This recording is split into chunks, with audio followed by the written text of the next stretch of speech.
Okay folks, here we are on the ship out at sea, and we're going to talk about how to calculate max trap. Well, we all know that the gross weight for the airplane for a max trap is either 33,000 or 34,000. 34,000 pounds is the restricted max trap gross weight. And I'll go over those restrictions later, but the unrestricted number of 33,000 pounds is normally sufficient for us to calculate and make sure we have a good max trap. However, if you are bringing back a lot of stores and you want to know if you can land or what your adjusted fuel weight is, and you need to land with as much gas as possible, then you can delve into using that extra 1,000 pounds. And the restrictions are not too much. It's basically you have to have a glide slope that's less than 3.5, and you might as well count on using full flaps, which you normally would.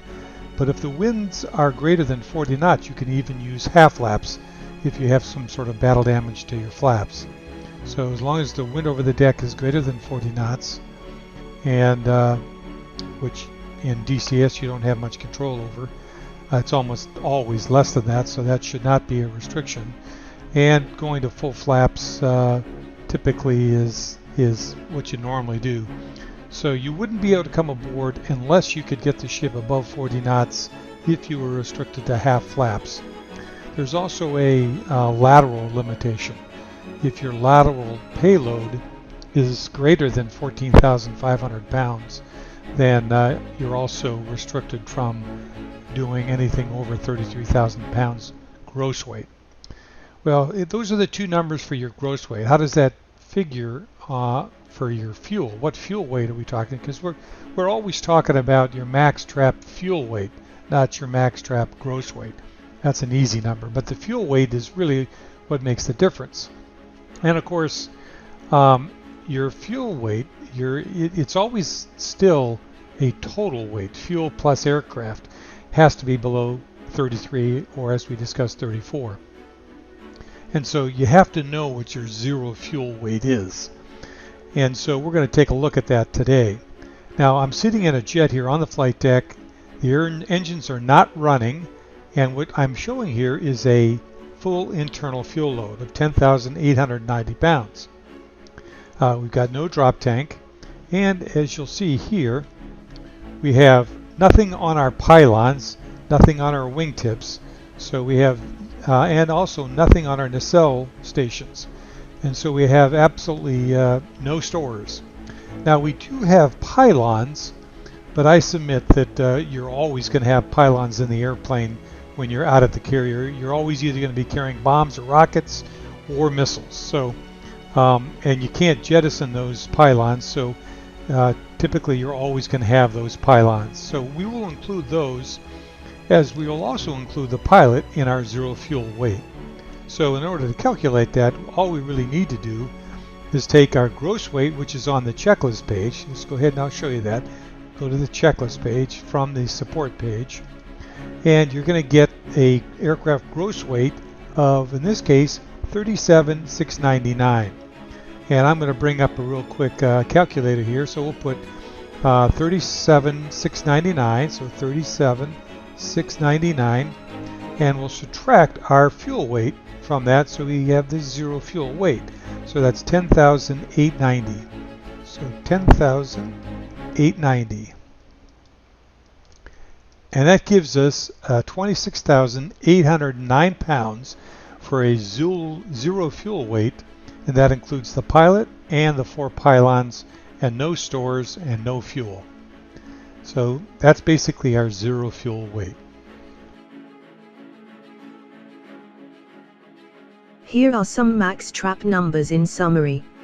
Hello, my name is Susan. I'm here to help Bonds explain what he just explained. So, let's get to it. To do the math in your head, round the numbers to something cleaner. Plus or minus a few pounds won't make a difference. Take notice of max trap restrictions. a couple of standard CQ configurations and 2 items we carry often, the empty fuel tank and the AdFlow pod. Okay folks, here we are. I'm returning from a mission, heading back towards the ship. I just checked in with Marshall and was given the case 1, and I was told to expect a Charlie upon arrival. And so I'm going to try to figure out what my max trap is, and I have a bit of ordnance. I was on a seed mission. I had 4 harms to start with, and I fired off 2, and I still have all the rest of my ordnance coming back to the ship. And so let's take a look at what I've got. I've got 2 harms, an empty fuel tank, a flare pod, a 120, and 2 AIM-9s. I have bullets, but that's part of the basic weight of the aircraft. Okay, so let's go through the math. I could get out a calculator, but I'm going to try to use rounded off numbers here. Okay, we know the basic weight is about 26.8, and a flare pod is about 400 pounds, so that's 27.2. 2 harms, each at 800 pounds is 1,600 pounds, and add 16 to 28.2, or 27.2, and you get 28.8. Okay, and then you add 2 AIM-9s, each about 200 pounds, so 400 pounds. So 400 to 28.8 is 29.2. And then I have 1 empty fuel tank, and that's about 300 pounds, so that's 29.5. And then 1 AIM 120, that's 350 pounds, so that's 29.850. And of course our max trap unrestricted is 3,300 or 32,000, so that's 3150. And then 4150 for our restricted number. So that's 3150 and 4150. Copy that. So I'm going to go ahead and set my max trap bingo setting. Let's go to 45. Because I think 42 is really the actual number, but 4150 is what we did with averaging it, so about 42 maybe. Maybe even a little less than that, but we'll see. And I want to give myself about 200 pounds, so let's just make it 43. We'll dump to 43. Okay, and okay, we're just heading back to the ship.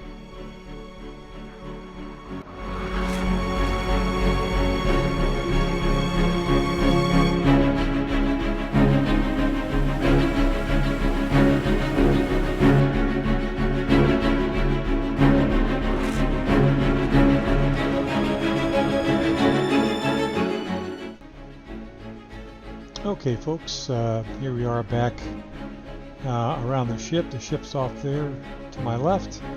I made my 10-mile CU call and switched to tower, and shortly after that the boss came up and confirmed that I'm a Charlie now. So we are going to commence once we get aft of the beam here, and I am going to start my fuel dump.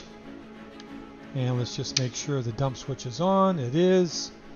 And I'm going to try to dump down to 43 or so. Okay, let's just take a cut away here just a little bit to give us a little bit more time. And I want to start speeding up to about 350 again. And I let the airspeed dip there, because we want to be about 350 going into the break. And I'm a single today, so I don't have to worry about being too smooth for my wingman. Still like to fly smooth though. Good practice. Hey, we're just about 350, descending through 2,000, looking for 800 at 3 miles inbound. And I'm going to set my HSI to 5 miles to give me a little bit of perspective there for turning into the break.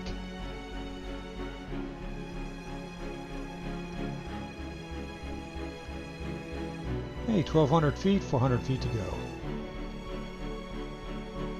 And I'm keeping an eye on my tack and CDI there, and that'll kind of let me know when I'm about, and here it comes, about ready to cross the extended BRC.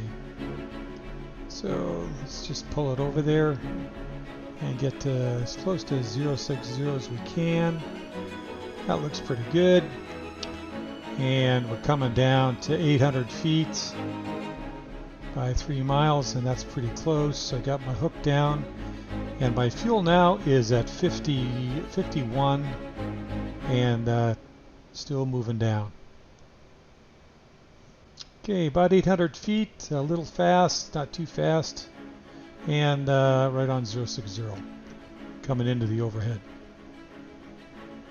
The brake, that is. And we'll go to a mile upwind to complete the brake and watch the fuel. Okay, we're at 48 now, so it looks like we're going to be okay, but we'll see for sure. Okay, the flight deck looks ready for recovery. And like I said, we'll brake 1 mile upwind. Okay, we're at 45. And there's 1 mile braking. And I will get the gear right at 250. There's the bingo call. There's 250 and gears coming and flaps are coming down. I'm looking now for the reciprocal heading, which is 240, and setting my trim. And I want to descend to 600 feet.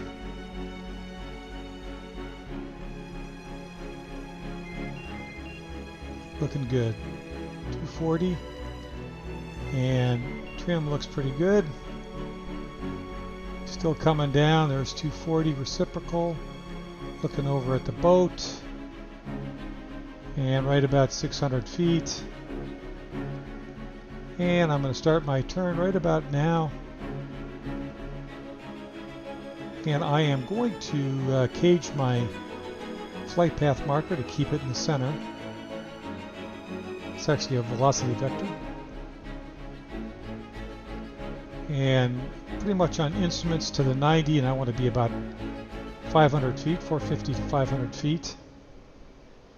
Once I get 90 off, which is right about there, and I'm pretty close, and maybe a little tight, so I'm going to increase the turn rate just a little bit.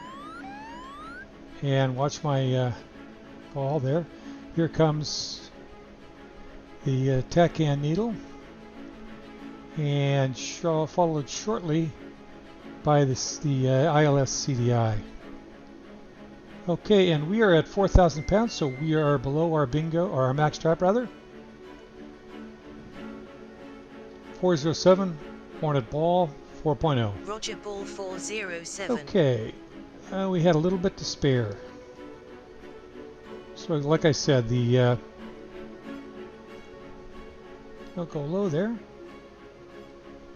Okay, just keep it up right about there, a little bit low, right for line up there a little bit. And then right about there, it's good. Okay, good landing. Okay, hook up, pull the flaps, turn the landing light or the lights out, high gain, and clear the area. And that's how you figure out your max trap in just the nick of time. And thank you guys. See you later.